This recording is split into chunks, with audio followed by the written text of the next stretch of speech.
कोविड-19 task force की बैठक महीनों से नहीं हुई है। उनके स्वास्थ्य मंत्री ने मार्च में जनता को आश्वस्त किया कि भारत में महामारी खत्म हो चुकी है।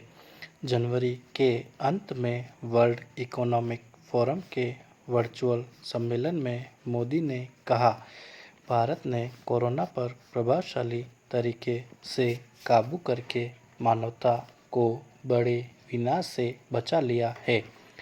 अब वायरस की दूसरी लहर ने भारत को विश्व का सबसे अधिक प्रभावित देश बना दिया है। जीत की घोषणा के बाद गंभीर संकट की स्थिति ने लोगों को मोदी के संबंध में नए सिरे से सोचने के लिए मजबूर किया है। किसी समय दुनिया भर में विशेषज्ञ महामारी के भीषण प्रकोप से बचने के लिए भारत की प्रशंसा करते थे। अब भी मोदी के समर्थक कहते हैं कि भारत वैश्विक आपदा का शिकार हुआ है और दूसरी लहर के कारण जानने के लिए अधिक समय की जरूरत है। लेकिन स्वतंत्र स्वास्थ्य विशेषज्ञों और राजनीतिक विश्लेषकों का कहना है कि इस स्थिति के लिए मोदी का अति आत्मविश्वास और नेतृत्व की प्रभुत्ववादी स्टाइल भी जिम्मेदार है। आलोचक कहते हैं, उनकी सरकार भारत के पटरी पर लौटने की इमेज बनाने और मंडराते खतरों के बावजूद कारोबार खोलने पर आमादा थी।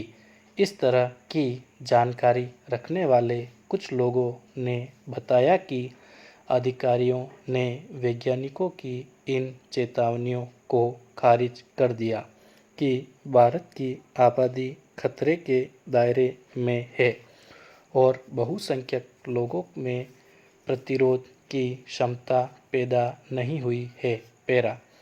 देश भर में बढ़ती व्यथा ने मोदी के राजनीतिक रूप में अजय आभामंडल को नुकसान पहुंचाया है।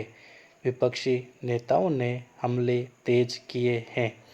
सत्ता पर हावी होने की वजह से मोदी तीखी ऑनलाइन आलोचना के निशाने पर है।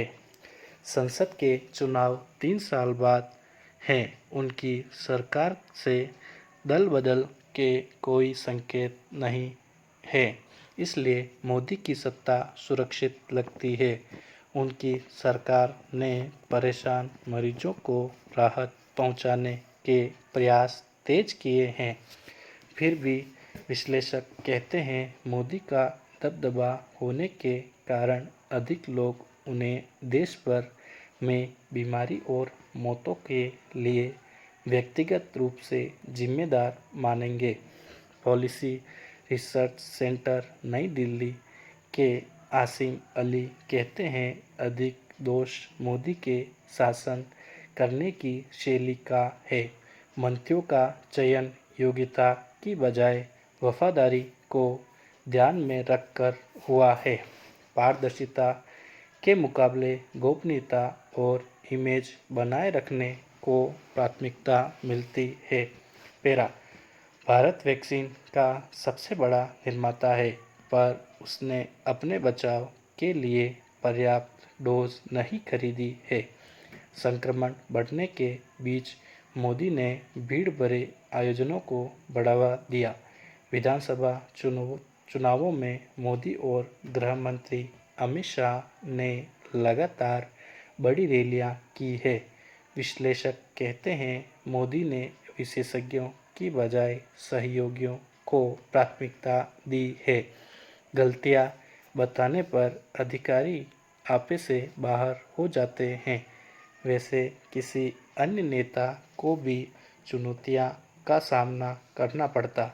विश्व बैंक का कहना है, भारत में लंबे समय से जन स्वास्थ्य सुविधाओं की उपेक्षा हो रही है। स्टॉप।